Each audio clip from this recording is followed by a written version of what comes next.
glad to have Jill Keto here, author of this fun book. I've had some email correspondence with her, and it's I expect to be very interesting. She's also the creator of a line of jewelry that several celebrities wore. So anyway, and she's learning Mandarin or fluent. Anyway, here she is. Thank you, Dave. Hi, I'm Jill Keto. Thank you so much for having me here today.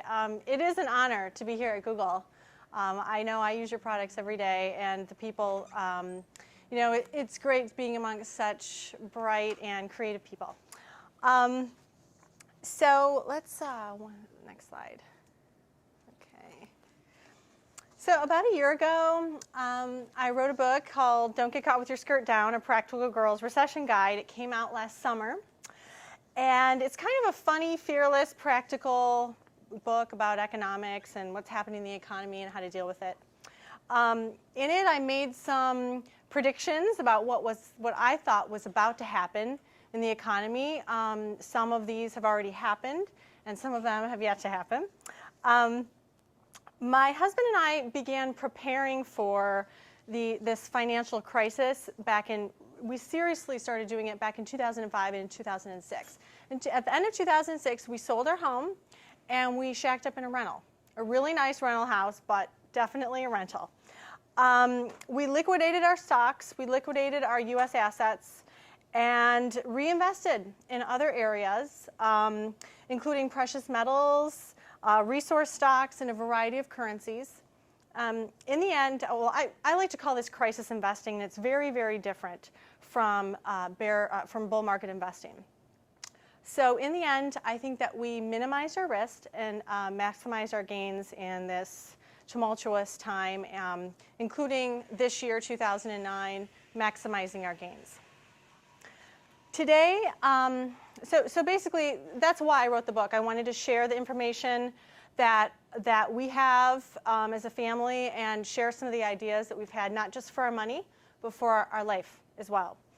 Today, I'm hoping that what you'll take away from this today is strategies that will help you earn higher returns in a down economy, feel and be more in control of your money and your future, and become more hopeful amidst all this negativity in the media and chaos going on right now.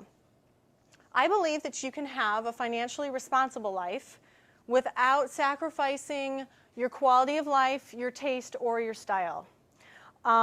So then the question would be, well, what exactly is financial responsibility? So many of the things that we've been taught that are supposed to be financially responsible have been completely flipped upside down, such as you should definitely buy a house for financial stability, you should max out your 401k, a FICO score or your credit score is really, really important. A lot of these messages are not accurate, and yet we get them constantly. So it's kind of hard to tune them out. I believe that true financial responsibility comes in, especially in the next few years as this recession rides out. The people that are going to do the best financially are the people who very simply on a monthly, on a yearly basis are earning more income than they spent. If you can control your cash flow, you will be able to sail through this recession. So why do people have trouble with this very, very basic premise of cash flow? And I think it's because of messages that we're taught from the time we're small children, that we hear from people that might even be very well-meaning, like our teachers and parents, friends, and family members, and of course the media.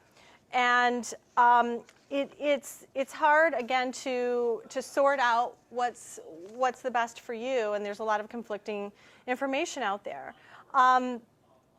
You've heard one of these messages that kind of comes to me is one of the most obvious ones, besides the ones I already mentioned, is on the consumer side. You've probably heard the L'Oreal ad campaign, "Because I'm Worth It." It was a huge ad campaign years ago. And then McDonald's, "You deserve a break today." Well, that might be true. You might deserve a break. Maybe you worked all weekend while your friends were partying in Vegas. Or maybe you went out of your way that day to be really nice to a complete stranger and help them out.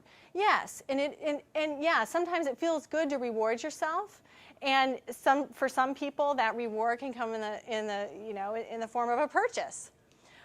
But and that is, it's okay to reward yourself in that way. The problem that people run into is when they're using debt to fund their purchases. And because then that reward becomes the opposite, it becomes a punishment. Because having debt is something that you're always on the back of your mind thinking about. It's kind of like voluntarily checking yourself into prison. You hear people when they get out of debt, like, oh, I just paid off my credit cards, yay, I feel like I just got out of prison. Well, I mean, it is. It's like this thing that's always on you. You're constantly in a state of owing someone or something. So it's, and when you have no debt, what you're doing is you're gaining personal freedom, and you have more choices in life. I don't know if you've ever heard of the book by Napoleon Hill called Think and Grow Rich, but it's a classic book about money. It's actually more pertains to the income side of things. But if you just think about the title, Think and Grow Rich, it only doesn't just apply to the income side, but it also applies to how you spend your money. And I love this book and I love the message, because what it basically is telling you is, if you use your brain, you're really thinking about money and making smart choices, and you're planning in advance, this is how you can get ahead financially. So, and in fact, learning to spend less and spending creatively, it's not a punishment, and it's not like you have to do without. In fact, I think when you spend creatively, you are exercising your right brain in a way that is emotionally and spiritually fulfilling. Next slide, please. Okay, so let me give you an example of creative spending. Okay, so I love mid-century modern furniture, things that were made in Italy or in the United States in the 50s or 60s, things that were well designed and well made. I love this period. And here are a couple of examples. Here's some lounge chairs and a beautiful Italian glass chandelier. Now, unfortunately, this stuff is incredibly expensive because there's a limited supply, and a lot of other people like me love this stuff too, and so they're willing to pay for it, and the prices are high. So that doesn't really change my taste. I still like it. So what I choose to do, instead of going to the antique shops to get stuff like this, is I use Craigslist, or I go to thrift stores, estate sales, things like this. And it's kind of like I figure out what I want, and then I set out to go find it for a good price. Next slide, please. So here's this Italian lamp.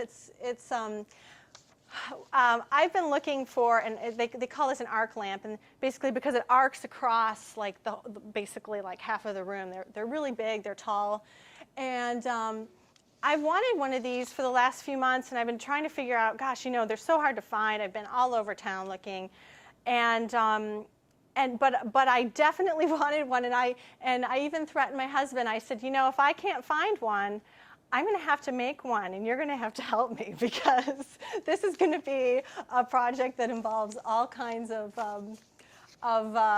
industrial equipment and soldering and electrical wiring, etc. So, but last week, lo and behold, I went into a thrift shop in Renton, and I literally opened the door, literally just opened the door, and boom, my eyes went straight to the back of the store for some weird reason. And wouldn't you know, my lamp is there. Didn't have a price tag on. I'm looking. Finally, I found the price tag. $14.99. I said, I'll take it. I couldn't believe. And I was thinking, is this luck? How is it that I came across this beautiful Italian lamp that somebody just donated and left here? I think it has more to do with knowing what you want and planning for it, and really understanding, okay, what is it? I don't want to just go buy any lamp. I want this kind of lamp. It's identifying what you want. It's thinking about it in advance, as opposed to going into a store and just hitting a sale and saying, that's on sale and I think I'm going to buy that. Because in the end, my $14.99 lamp that I got is something that, even though I could sell it for a lot more, I won't, because I love it and I want to keep it, and it makes me happy when I see it. Now, of course, after I screwed in new light bulbs and shined it up and everything, plugged it in, I sat there, enjoyed it. I hopped on, of course, eBay and some variety of different antique websites to check out and see. Kind of curious what something like this would go for. So I found this one in New York at an antique store. It's $10,500. So anyway, it was worth it to shop and really think about it in this way. Next. So an automobile, unless it's made of gold, is a depreciating asset, okay? The other thing that it's sort of an unusual way to think about cars, though, is that we get a lot of messages about vehicles that are false, like your car is a reflection of you, and to be seen as successful, you should drive, a nice new car, or your husband loves you in direct proportion to the car that you drive. And I know that these things are false, but they're hard to ignore. And many of my friends drive brand new cars, and they would not have it any other way, and that is that. And if their husbands disagree with them, they're all over that. So, but I can't see how a hunk of metal and plastic and wiring can reflect a person. I just can't it can't. It's impossible. I drive a 10-year-old Mercedes. It's a big hunk of steel. It's safe. I actually love my car. I'm kind of dreading getting a new car. I mean, it's getting up there in miles, because that would mean that I would have to take money from my investments that are doing well right now, pull that out, and dump it into a depreciating asset. So the message here is try to drive your cars as long as you can, because it is depreciating, and there's better places for your money. We've talked a little bit about expenses and kind of how we think about spending money. The other side of that is income, okay? I decided to increase our family's income a couple years ago. When we saw this, my husband and I were thinking about this financial crisis that was coming, and we weren't in debt, but I just felt like, we don't know, it's this very uncertain time. Maybe it would be a good time to build up our savings, our cushion for our family. So I decided to I decided to start my business that I had put on hold when I had my 2 young children, and this was kind of a gutsy move, considering at the time that I decided this, they were still, they're still both drinking from bottles. But I didn't want to leave home to work, and so basically my options were, start my business again, which I did, and then kind of position it to weather the recession, and then also then wrote the book from home. So people don't really talk about income and adding income as a way to pay off debt.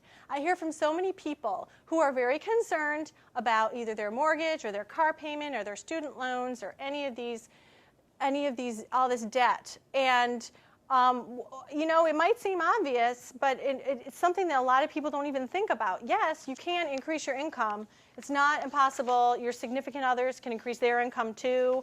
Maybe it's the person at home that is the one that can do this, or maybe you get your kids to help. I mean, there's lots of ways to go about it. I think sometimes people get a little bit discouraged when they think of increasing their income because they're limiting their mind. And we also get a lot of messages about income that are false as well. Like, who do you think you are? You can't do that. Or this is one that I often heard. You have to have connections in the publishing industry to get a book deal. Or when are you going to get a real job? This is one of my favorites, which I just kills me. Did you go to school to study blank? Implying that you can't be an expert in blank or start a business in blank unless you have a degree in it, which is absurd. I majored in engineering, and people ask me all the time, did you study, or were you an English major in college? Were you a journalist? The answer to those 2 questions were no and no, emphatically. Didn't stop me from writing a book. I can speak the English language and write it. How about this one? That sounds awfully ambitious. I hope you know what you're doing. Or how about this? A person with your experience can expect to make this much per year. These are the comments of people that are trying to undermine you. You've got to tune those people and those comments out completely and surround yourself in a time like this with people that lift you up, people that believe in you, and people that want you to succeed. There were more millionaires made during the Great Depression than the Roaring '20s that preceded it. I think that in times of crisis, there are actually more income opportunities than the days of smooth sailing. And there are businesses, even local businesses here in Seattle, that are thriving despite of and because of this recession. So one of the ways to, besides starting a business on the side, is one of your ways to increase your income is by making your money work for you. Next slide, please. Okay, let's talk a little bit about our currency. One would assume that because of credit crisis, which started in the United States, it would basically drag our currency down. But that's not happening. It hasn't happened. Why? Because of something called deleveraging. And basically what deleveraging is when banks, institutions, and companies have had to sell everything to that's not nailed down to raise money. And they're selling these assets for US dollars. So the demand for those dollars is going up.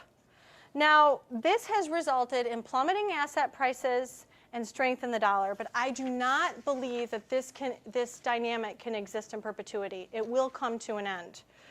When this deleveraging subsides, I believe that the Fed's monetary policy and the government fiscal stimulus will take effect and it will cause inflation. The dollar is likely to stall. It could even plummet.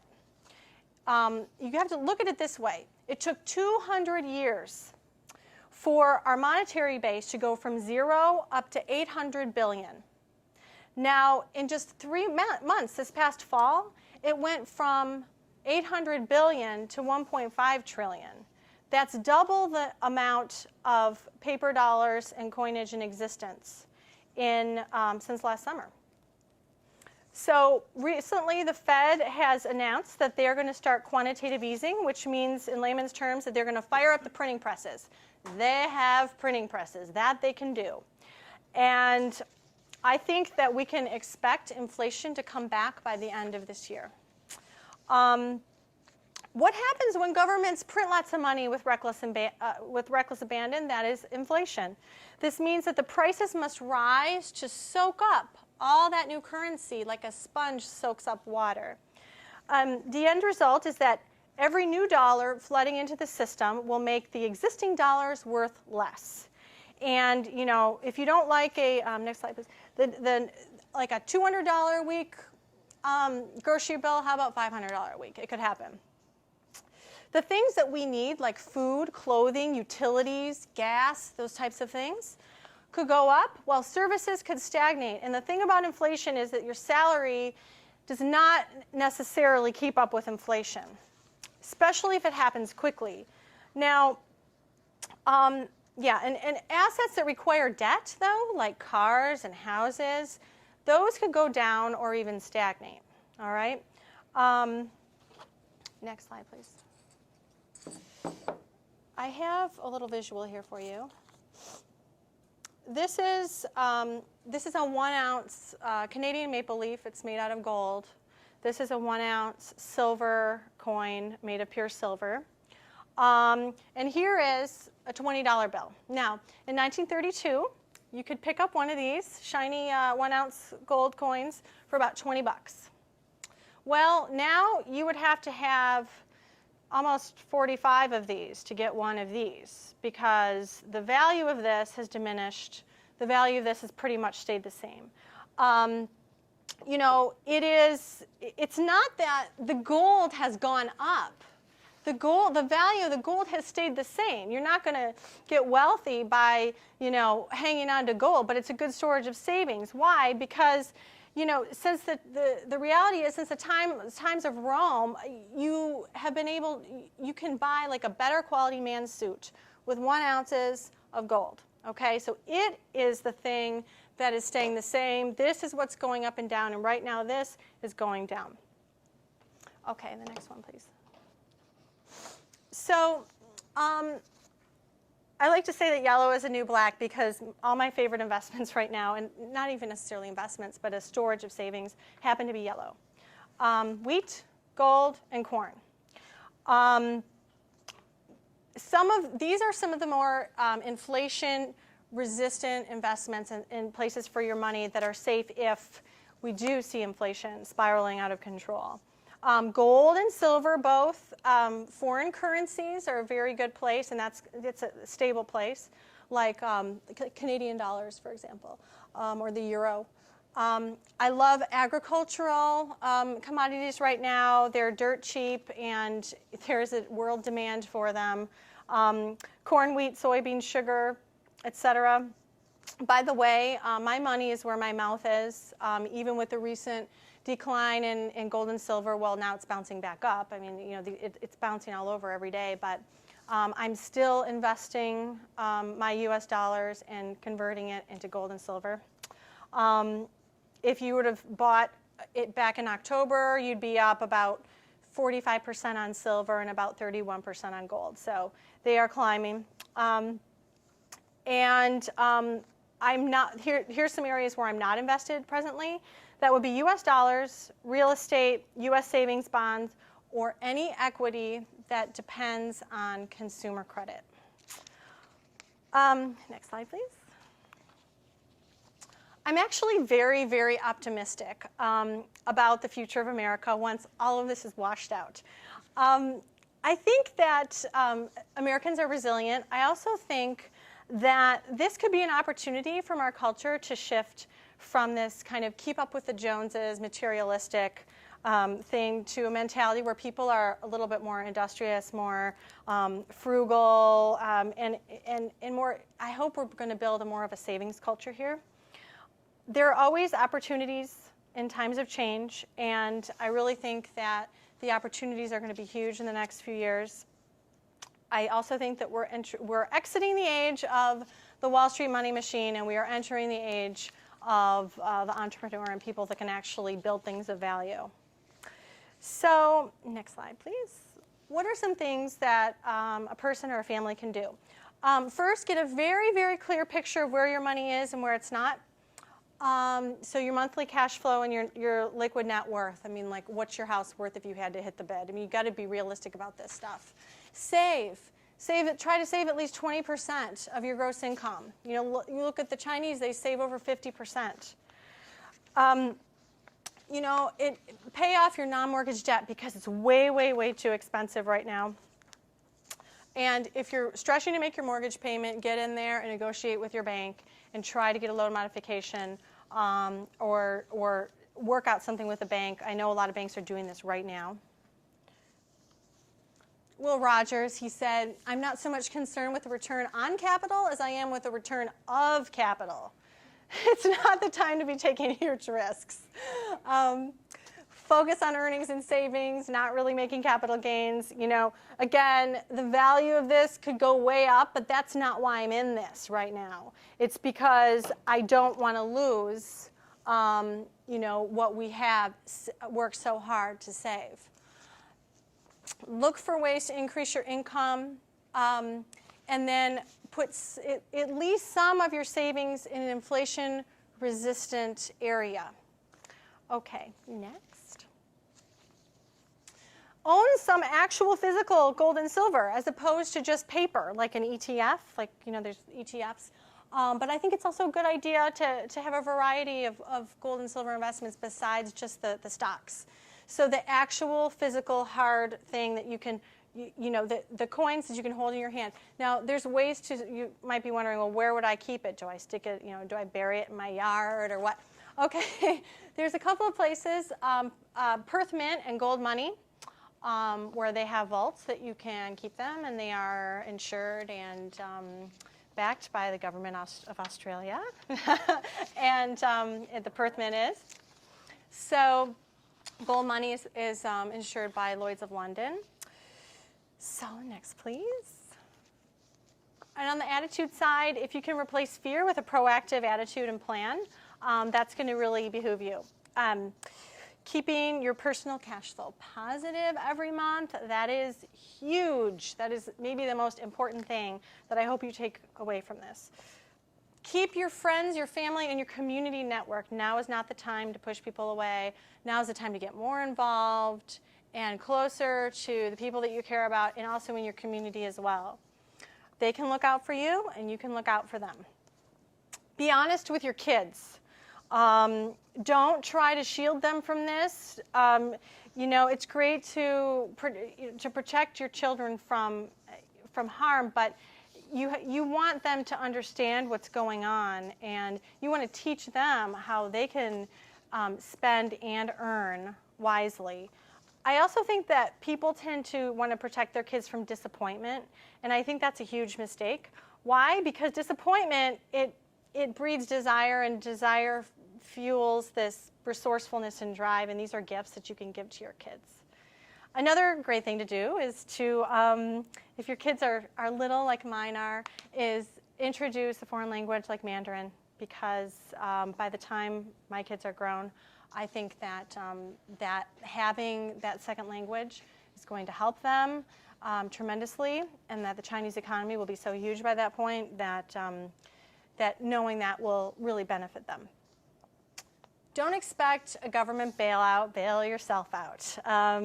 Just get in there and take control of your own situation. And start a recession-proof business from home if you desire. And one thing that's not on here, but that's becoming very popular, and it's what we do at home, is turn part of your yard into a little mini farm, a little vegetable garden. Because the one thing about inflation is that it could bring escalating food prices, and the other nice thing about growing your own veggies is that they're clean and pure, they're organic, and it's a great way to get your families involved in a project. That can only be a good thing.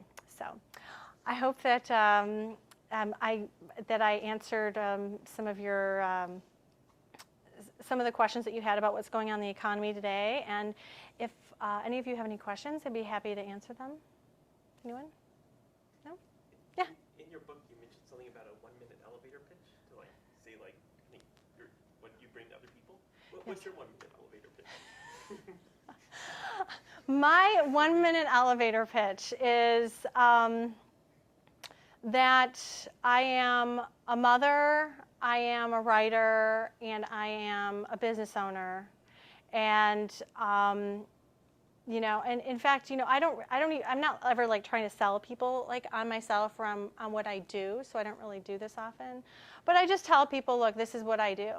I would try to balance it out, not just what my job is, but also who I am as a person. I enjoy jazz music. I love I love Italian lamps. Whatever. Anybody else? Yeah. You mentioned kids. One thing I was, and sort of family and sort of being on the same page with them. Do you have any challenges with your husband or advice for people with spouses who have different sort of financial habits? That is a really good question. The question was on what if you and your spouse have look at things differently, and if when it comes to money, and that is very tricky. Because this is the time when people have to be on the same page.